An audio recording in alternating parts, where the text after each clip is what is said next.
Initiating launch sequence. April 11th, 1970.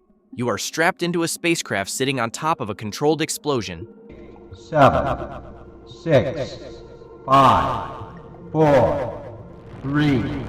The roar beneath you is not just sound, it is pressure, force, and violence barely held together by engineering. You feel it through your chest, through your teeth, through every bone in your body. The seat presses hard into your back as the Saturn V tears itself free from gravity, and for a brief, terrifying moment, it feels like the whole machine might simply come apart at the seams. But it doesn't. 8.5 minutes after launch, the engines cut, the shaking stops, the noise vanishes, and what replaces it is not silence in the way you know it on Earth. It is something deeper, the absolute absence of resistance. You are weightless, floating, drifting inside a metal capsule, hurtling away from everything you have ever known. Seek Earth is already shrinking in the window behind you. Ahead, the moon waits. It hangs in the blackness like a gray, pockmarked lantern, close enough to feel real, far enough to remind you just how alone you are out here. You are Apollo 13, and right now, everything is going exactly as planned. The crew settles into routine on day 2. Commander Jim Lovell, Command Module Pilot Jack Swigert, and Lunar Module Pilot Fred Hayes run through their systems checks. Mission control in Houston monitors telemetry. Nothing unusual, nothing alarming. Just the quiet, methodical rhythm of a mission in progress. The kind of routine that makes space travel feel, if only briefly, manageable. 55 hours and 54 minutes into the flight, that rhythm breaks forever. A loud bang tears through the spacecraft. Not from outside, from inside. The entire ship shudders violently, like something massive just struck it from within. Warning lights detonate across the control panel in a cascade of amber and red. Oxygen tank pressure is dropping. Voltage is unstable. Fuel cells are beginning to fail. Jack Swigert's voice goes out over the radio with words that will be remembered for decades. Okay, Houston, we've had a problem here. You look out the window and see something that stops your breath cold. A cloud of gas venting silently into the void of space. It streams out in a slow, ghostly trail and disappears into the dark. That is your oxygen. That is your life support bleeding out into space. The explosion has ruptured oxygen tank number 2 in the service module. The pressure wave from that rupture damaged tank number 1 as well. Oxygen is not just what you breathe. It is what powers the fuel cells that generate electricity. No oxygen means no electricity. No electricity means no navigation, no communication, no heating systems, and no guidance for re-entry. Without those systems, you do not go home. You go nowhere. The mission to land on the moon is over. Now the only mission is survival. Back on Earth, the control room in Houston goes from routine to crisis in seconds. Flight Director Gene Kranz gathers his team and makes the objective crystal clear. There is no discussion about the moon.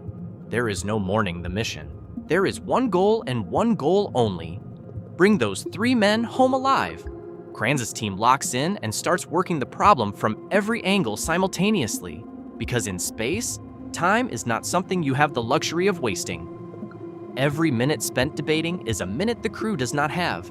The astronauts are faced with a brutal reality. The command module, called Odyssey, is no longer viable. It is consuming power it does not have.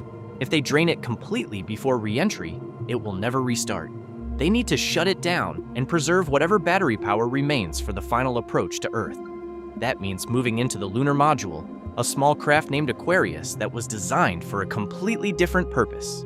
It was built to carry 2 astronauts from lunar orbit down to the moon's surface and back up again. It was never engineered to keep 3 people alive for 4 days in deep space. But it is what you have. You power down Odyssey and transfer everything critical into Aquarius. The moment the last systems go dark in the command module, the cold begins. Without heating, temperatures inside the spacecraft drop to near freezing. Your breath fogs the air in front of your face. Condensation begins to form on every surface. Water rations are cut to a fraction of what the body needs. You drink a few sips a day and try not to think about how thirsty you are. Sleep becomes something that happens in brief, miserable fragments between system checks. Your muscles ache. Your hands are stiff. But the cold is not the most dangerous thing in that cabin. The most dangerous thing is invisible. 3 people breathing inside a space meant for 2 means carbon dioxide is building up faster than the scrubber system can handle. CO2 is not like oxygen deprivation, where you simply feel tired and then unconscious. Carbon dioxide poisoning is more insidious. It makes your blood acidic, it causes headaches, confusion, and eventually, it kills you quietly. The lunar module has canisters designed to scrub CO2 from the air, but they are nearly full. There are spare canisters in the command module, but those canisters are square. The lunar module's filter openings are round.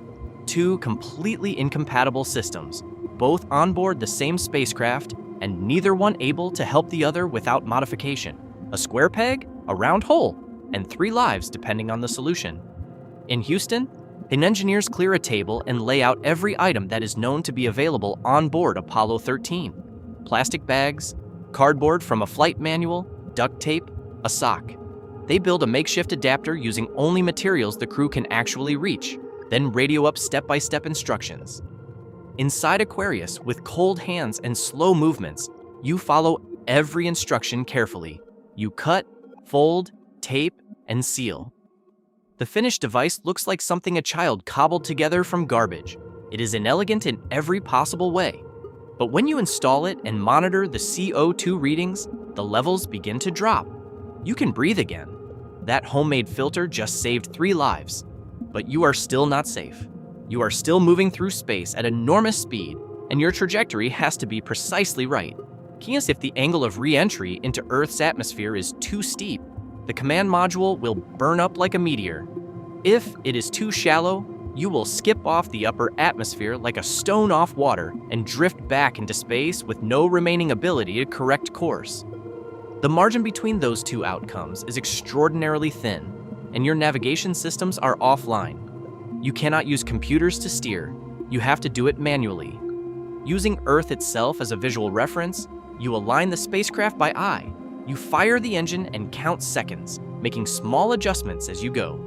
The calculation has to account for speed, angle, distance, and the physics of how the atmosphere will interact with the capsule at re-entry. Engineers on the ground work through the math and relay corrections. You execute them by hand, 1 burn at a time. Then you thread the spacecraft onto a path that will bring you home. It is painstaking, exhausting work, and there is no margin for error. 3 days after the explosion, you transfer back into the command module for re-entry.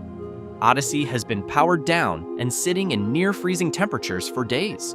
Water drips from the walls. Every surface is slick with condensation. The question hanging over everything is simple and terrifying. Will it turn back on? The power-up sequence has to be followed in exact order. Draw too much current too quickly, and the overloaded systems will fail completely. Move too slowly, and you lose the window. Mission Control has put together a streamlined procedure specifically for this situation, one that has never been tested in actual flight conditions, designed entirely in the days since the accident. You follow it switch by switch. The systems come back online. Odyssey lives. As you hit the upper atmosphere, radio communication cuts out. This is normal during re-entry. Ionized plasma builds up around the spacecraft and blocks all signals. The blackout typically lasts around 3 minutes. Mission Control waits. The astronauts' families wait. Everyone who has followed this mission around the world waits. But the blackout stretches longer than expected. 4 minutes pass, then 4.5. The room in Houston is perfectly still. No one speaks, no one moves, because there is nothing left to do but wait and hope. Then a voice comes through the static. The parachutes deploy over the Pacific Ocean on April 17, 1970. The capsule splashes down safely. Recovery divers reach you within minutes. And after 5 days and 22 hours in space, after surviving an explosion that destroyed your original mission and nearly destroyed you, Jim Lovell, Jack Swigert, and Fred Hayes returned to Earth alive. Apollo 13 never landed on the moon. By every original definition, it failed to accomplish its objective. But no one who was in that control room and no one who watched those parachutes open called it a failure. Gene Kranz called it a successful failure, and that phrase captured something real. because the mission changed the moment that oxygen tank ruptured, and the new mission was completed with a precision and determination that still stands as one of the most remarkable feats of human problem-solving ever achieved.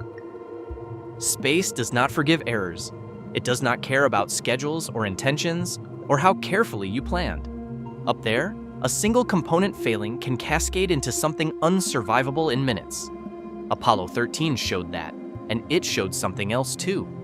It showed that the same intelligence and creativity that builds a spacecraft can also save the people inside it when everything goes wrong. Engineers improvised, astronauts adapted, and 3 men who should not have made it back to Earth landed safely in the Pacific because a group of human beings refused to stop solving the problem. That is the legacy of Apollo 13, not a mission that failed, a mission that survived.